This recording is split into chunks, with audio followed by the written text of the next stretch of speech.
Good afternoon, brothers and sisters, and welcome to Readings with Regina. As always, I have a lot to share with you, so I'm going to get right into it right now. And I'm going to start with what I always say is I'm sure your favorite book, The Slave Ship, and you know I'm saying that just to be joking, by Marcus Rediker. But one of the reasons that this book is so important is because, first of all, it's unique. And those of us of African descent, we need to know exactly how we got here. We need to have a historical foundation on how the African became transported into the Americas and what happened to that particular group of people. So I'm going to pick up where I left off on Tuesday with Joseph Manistee. You know, he's designing his slave ship.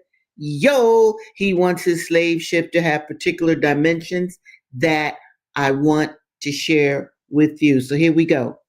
Another characteristic that Manistee desired was, quote, rounding in the top of the other decks for messing, feeding Negroes, a rounding.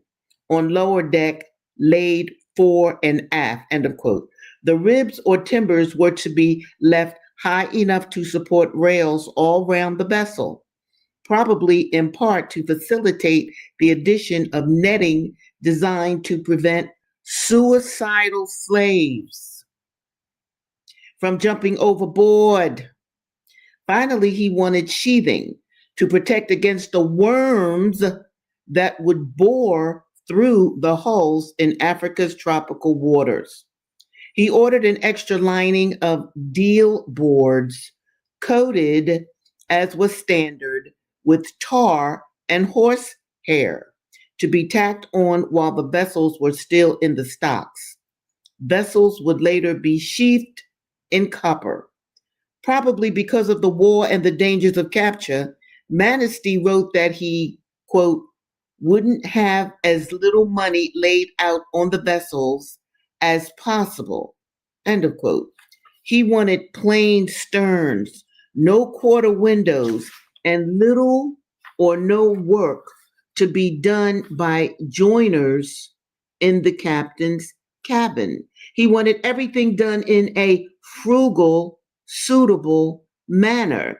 It is not known how much money Manistee paid for the vessels, but Elizabeth Donnan notes that in 1747, a Rhode Island vessel could be brought at 24 pounds old tenor per ton. Now, I know some of this language is new to you.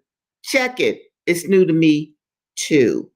But I'm going to keep on reading it just as it is written. By 1752, the price had risen from 27 pounds per ton for a sloop to 34 pounds per ton for a double decker. Prices were about one-fifth less as Swansea in nearby Massachusetts. Massachusetts. Remember now, we started in London, didn't we? Didn't we? But now we're in Massachusetts. And where's Massachusetts? The Americas. The Americas were building slave ships where the vessel might have been built. Assuming that 7 pounds old tenor equaled 1 pound sterling, and estimating that Manistee's 2-deck vessels were to be around 100 tons carrying capacity, each would have cost a little over 500 pounds. That's about $130,000 in 2007. Larger ships would run to 700 pounds. That's about 102,000 and some, to well over 1,000 pounds, which in 2007 was $260,000. But ship costs were nonetheless modest. Listen to this, people. Ship costs were nonetheless modest in relation to the value of the cargoes to be shipped in them. In other words, rich people could outlay this money because they know they were going to get it back tenfold on the selling of your and my ancestors. Manistee realized that certain essentials items for the vessel were available more cheaply in Liverpool. So he arranged to send over cordage, sails, anchors, nails, as well as a trading cargo. By June, he had already dispatched some of the materials, sheathing nails and single spikes. And he hoped that the carpenters who were working on the vessels might be willing to, quote, take goods on account of these vessels, end of quote. No doubt because colonies Wages in the American colonies were relatively high. Manistee knew that it would take the shipwright about a year to finish the vessels, which meant launching in August 1764. Now, let me explain why I'm reading you these kind of vague and dimensional numbers about the slave ship and how the slave ship was built. I'm doing that because it shows you that from England to America, white folks made money building ships to enslave your people for life. Understand that. It was for life. Chattel slavery. Do you understand that, my people? Ho! Now, let me tell you what's going on right now. March 20, what is this? March 26, 2026. In the UN right now, the president of Ghana, John Mahama, championed a resolution that would declare that the enslavement of Black people was a crime against humanity. I should say, is a crime against humanity. And I want you to understand this too as well. I want to give a big shout out to one of my absolute dearest friends, Freedom Smitty, Ken of Salam, for hipping me to this. It's on YouTube. Look it up. The UN resolution that declared that the transatlantic slave trade was a crime against humanity. Dig. Now, 123 states said, yeah, right, okay. It was. Well, guess who voted it down? Guess who voted against saying that the transatlantic slave trade was a crime against humanity? Guess. The United States. Israel is bombing the hell out of the so-called Middle East, and Argentina. So I wanted you to know that, my friends. Okay? And I want you to look up on YouTube the UN resolution, okay, championed by the president of Ghana, right on, to declare the transatlantic slave ship as a crime against humanity, because it was. All right, folks, let us go to our next book, Incidents in the Life of a Slave Girl. And I want to say once again, we know about this book because of this wonderful abolitionist, Lydia Mariah Child. I'm going to talk a little bit more about her in a moment after I read to you Incidents in the Life of a Slave Girl. And we find out what's happening with Linda Brent. Mr. Flint was hard pushed for house servants, and rather than lose me, he had restrained his malice. I did my work faithfully, though not, of course, with a willing mind. They were evidently afraid I should leave them. Mr. Flint wished that I should sleep in the great house instead of the servants' quarters. His wife agreed to the proposition, but said I mustn't bring my bed into the house because it would scatter feathers on her carpet. I knew when I went there that they would never think of such a thing as furnishing a bed of any kind for me and my little one. I therefore carried my own bed, and now I was forbidden to use it. I did as I was ordered, but now that I was certain my children were to be put in their power, In order to give them a stronger hold on me, I resolved to leave them that night. I remembered the grief this step would bring upon my dear old grandmother, and nothing less than the freedom of my children would have induced me to disregard her advice. I went about my evening work with trembling steps. Mr. Flint twice called from his chamber door to inquire why the house was not locked up. I replied that I had not done my work. Quote, "You have had time enough to do it," said he. "Take care how you answer me," said he. I shut all the windows, locked all the doors, and went up to the third story to wait till midnight. How long those hours seemed, and how fervently I prayed that God would not forsake me in this hour of utmost need. I was about to risk everything on the throw of a die, and if I failed, oh, what will become of me and my poor children? They would be made to suffer for my fault. At 12:30, I stole softly downstairs. I stopped on the second floor, thinking I heard a noise. I felt my way down into the parlor and looked out of the window. The night was so intensely dark that I could see nothing. I raised the window very softly and jumped out. Large drops of rain were falling, and the darkness bewildered me. I dropped on my knees and breathed a short prayer to God for guidance and protection. I groped my way to the road and rushed towards the town with almost lightning speed. I arrived at my grandmother's house, but dared not see her. She would say, "Linda, you're killing me." And I knew that would unnerve me. I tapped softly at the window of a room occupied by a woman who had lived in the house several years. I knew she was a faithful friend and could be trusted with my secret. I tapped several times before she heard me. At last, she raised the window and I whispered, "Sally, I have run away. Let me in quick." She opened the door softly and said in low tones, "For God's sake, don't. Your grandmother is trying to buy you and the children. Mr. Sands," that's the children's father, "was here last week. He told her he was going away on business, but he wanted her to go ahead about buying you and the children, and he would help her all he could. Don't run away, Linda. Your grandmother is all bowed down with trouble now."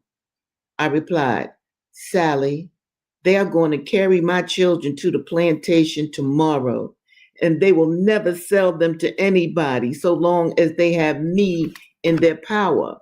Now, would you advise me to go back?"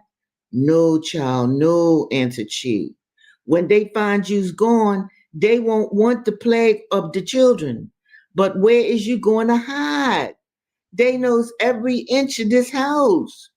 I told her I had a hiding place, and that was all it was best for her to know. I asked her to go into my room as soon as it was light and take all my clothes out of my trunk and pack them in hers, for I knew Mr. Flint and the constable would be there early to search my room. I feared the sight of my children would be too much for my full heart, but I could not go out into the uncertain future without one last look. I bent over the bed where lay my little Benny and baby Ellen, poor little ones, fatherless, motherless. Memories of their father came over me. He wanted to be kind to them, but they were not all to him as they were to my womanly heart. I knelt and prayed for the innocent little sleepers. I kissed them lightly and turned away. Oh my gracious. We will find out more about where Linda is going next week, but she's getting out of Dodge. She's got to run away. It's too much slavery. And check this, Linda's enslavement was better than most people's enslavement, if there is a better kind of enslavement, like what Malcolm X talked about, the house Negro and the field Negro. It was different and still horrific. Okay? Now, before I go further to Ida B. Wells, which I am, I want to say something else about this woman while we're here. Lydia Marie Child. Okay? First of all, once again, as I've mentioned, she is the reason that we even have Linda Brent's narrative. Okay? And I happen to know the woman who wrote this, Dr. Carolyn Carcher, all right, the first woman in the Republic. You see, Lydia Mariah Child was a prolific writer. She wrote on many subjects. And one of the things, and she was an abolitionist, as I've mentioned, and one of the subjects that she also wrote about blew my mind when I realized this, or when I was taught this. After the Civil War, she said, now we're talking the 19th century, and a white woman, she said Black, or she probably said Negro teachers need to be the teachers for the enslaved children. Why did she say that? She didn't want white women just being the teachers of Black children who had been enslaved. She knew, this woman, white of the 19th century, knew that Black enslaved children needed to see their own race being teachers and leaders. Hello, that is Lydia Mariah Child. All right, here we go. Now, the next book I'm going to read from, Ida B. Wells. And all of you know from what I've taught you, or I should say read to you, she is the first female investigative reporter. And what did she investigate? Girlfriend investigated lynchings of Black men. Okay, now where am I? Okay.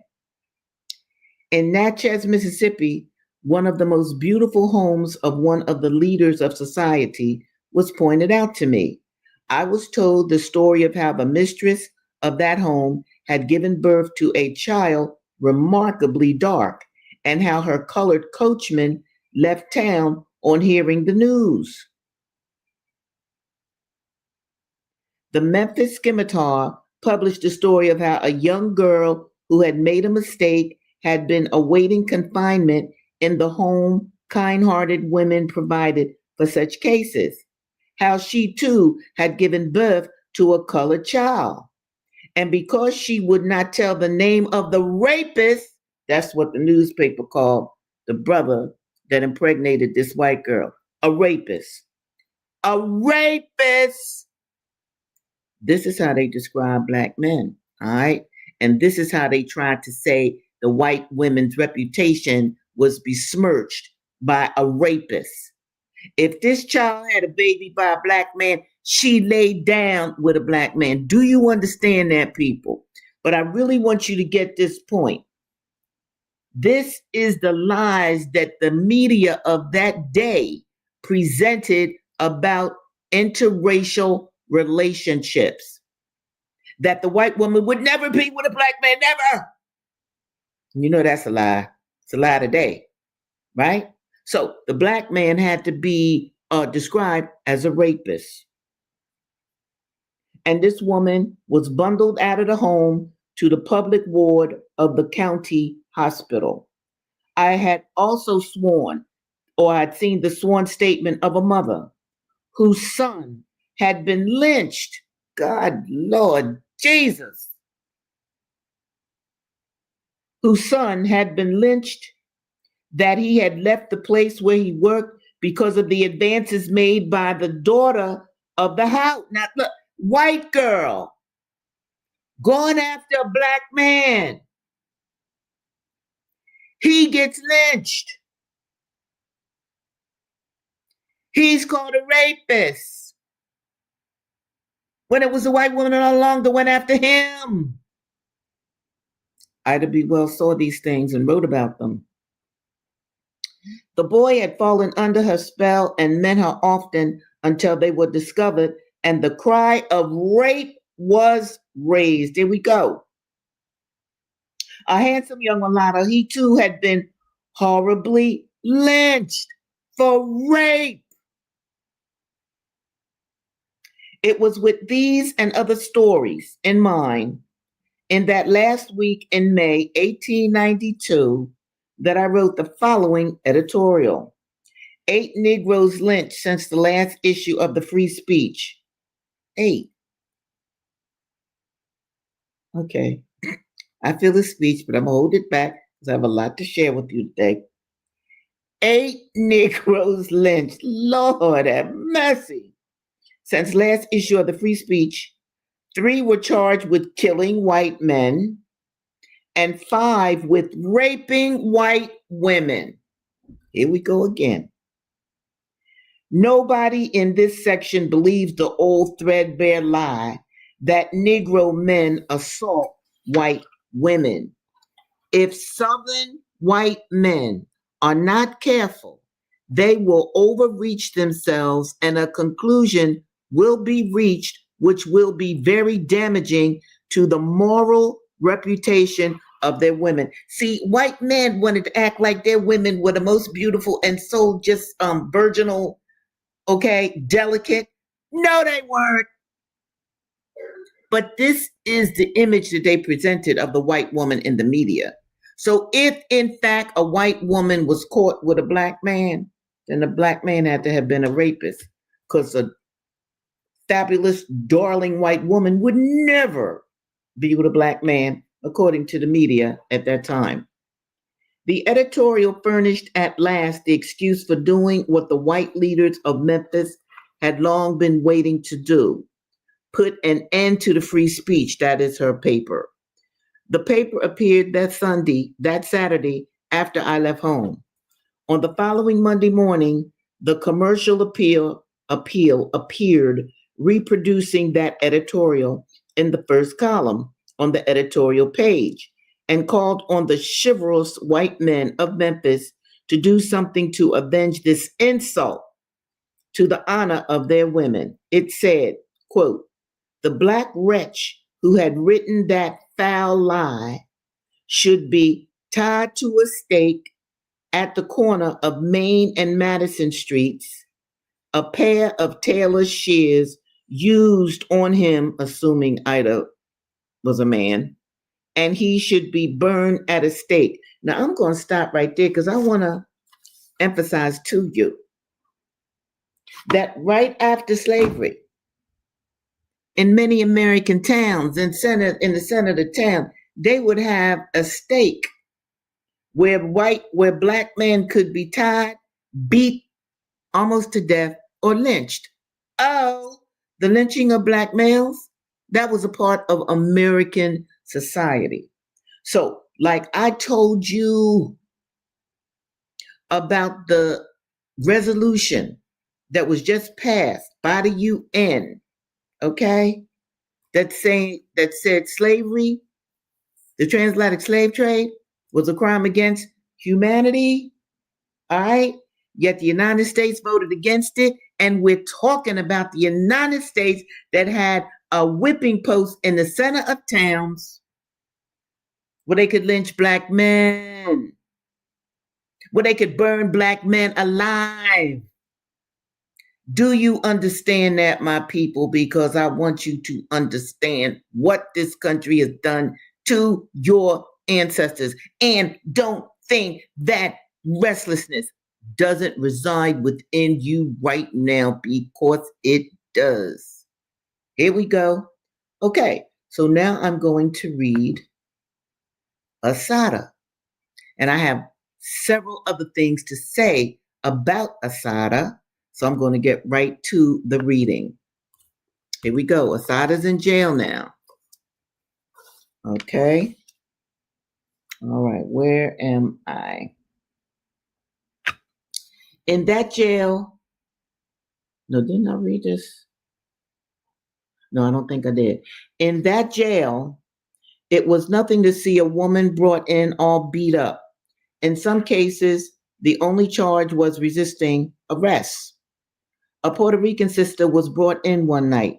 She had been so badly beaten by the police that the matron on duty didn't want to admit her. She said, I don't want her dying on my shift. It was days before the sister was able to get out of bed. In spite of it all, those sisters kept the place jumping. They told all kinds of funny stories about their lives, things that they had seen and experienced. Some had a natural knack for comedy. What amazed me was the way they told the saddest stories in the world and made everybody laugh about them. Here's one story. Girl, that nigga was always in my pocketbook, stealing my money, and all he did with it was blow it at the racetracks. Girl, that man spent so much money on the racetracks, he made me wish I was a horse. One day I fixed his ass, though. I was sick and tired of his mess. Bet you he won't go in nobody's pocketbook no time soon. I put a mousetrap in that sucker. Girl, you should have heard that nigga howl. Here's another story. My husband and me, we used to fight like cats and dogs, and he was so jealous as the day is long. Child, he went to the bar this night, and this nigga got all high and started thinking I was messing around with some dude at the bar. As soon as we got outside, boy, he jumped on me like a gorilla jumps on a banana. Don't you know that man hit me so hard, he knocked my teeth straight out of my mouth? Now, I said, hold on a minute. I told that fool, we can't fight, we can fight later. I ain't got no another $400 to spend on no false teeth. Child, we was drunk as skunks, down on our knees for about an hour looking for those teeth. And when that fool found them, he said the teeth jumped up and tried to bite him. Lord child, that man is a fool. I'm going to stop right there because I want to talk about something else that relates to Assata Shakur that's very important. Okay, here we go. Let me bring this up. Do you see the woman next to the book Assata? That is Marilyn Buck. I talked about her a bit on Tuesday. Yes, Marilyn Buck was a part of the Black Liberation Army. Can you dig it? That indeed was a part of the team put together by Seko Odinga that were able to help Assata get out of a maximum security prison and en route to Cuba. So you must know Marilyn Buck. Marilyn Buck spent over a decade, I think it was 25 years or more, in jail. She was a political prisoner, people. She was a political prisoner who helped Assata. So if in fact you appreciate the heroism of Assata, and we do, but I also want you to know about the people that made it possible for Assata not to be killed in jail or die in jail like this country wants to do with Mumia Abu Jamal and Kamal Siddiqui right now. They are political prisoners. And I want to show you this book. Let me move this.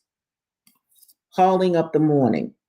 Assata Shakur wrote an introduction in this book. Hauling Up the Morning is about political prisoners, not just those in America, but political prisoners in other countries. Marilyn Buck's work is in this book. I read that poem to you on Tuesday. She has several here. And once again, Assata Shakur wrote an introduction for this book, Hauling Up the Morning. And what I'm going to do now, because look, Marilyn is dead now. I think she died around 2010 or so. And they only let her out of prison because she was dying. People, understand your heroes. Understand how much these brothers and sisters loved you so much that they stood up against the oppression and racism in America and abroad. So you must know them. And let me just share this with you because it blows my mind. I was teaching at a university. I don't even remember which course I was teaching, Malcolm X or Blacks and Resistance. I don't know.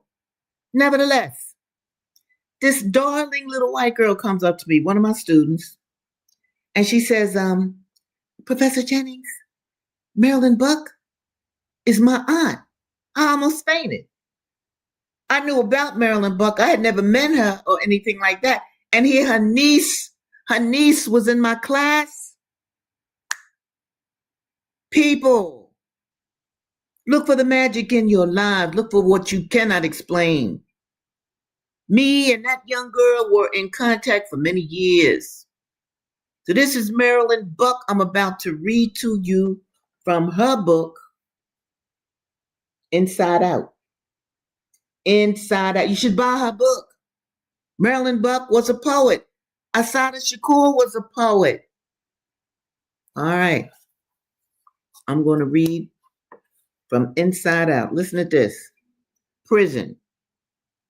No grass, no trees, no children throwing stones into puddles, no laughter, no tears, no peace, no silence, no world of colors, no sun, no moon, no weather at all. Living without blowing winds, gentle rains, day or night, my internal clock is deprived of nature's power. There is only the beat of my heart. Prison, February 11th, 1990. We walk inside the walls, 3 pairs of feet, whisper softly against cruel pavement, a cold, crisp morning. The sun promises to touch us if we stay longer. Time's up. 1 hour. We must go. 9:16 a.m. Across the sea, another continent. 4:16 p.m. The sun touches Nelson Mandela's last footsteps. They echo off prison walls as he passes through steel gates into the radiance of African voices raised in jubilation. Mandela is free. Mandela is free. Free South Africa. The sun breaks through inside these bars where we too stand in sweet company. Okay, I just got it. I love her work. I'm going to read this little short one and then I'm done. It's called Moon Bereft. Beyond razor wired walls, the moon shimmers in the late summer sky, spills over in pale brightness to draw me into its fullness, washing my eyes in quicksilver. Now, in a heavy lidded cell, moon bereft, nights leave me weeping. Tears well up in dry, cratered wounds. Despair rises, dark and irradiated, to swallow starlight and spit it out like steel needles that incite my loneliness. My soul careens off cell walls, wails till pain tires, and the pale moon of memory appears to call me home. That is Marilyn Buck, an activist, political poet. People, free your political prisoners. Know your political prisoners. Okay? And even if you have loved ones or friends in jail, write to them often. Make sure that the administrators of prisons know that these people are not alone. Prison is a terrible place. I want you to even imagine, like the abolitionist movement here right now in America, the Law Project. Imagine a world without prisons. Why not? We can use our imaginations, can't we? Okay? Most people in prison are poor. Do you understand that? Do you understand that?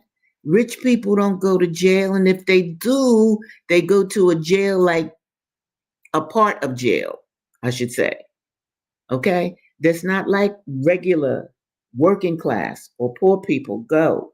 So I'm going to end with this: know your country, know it well.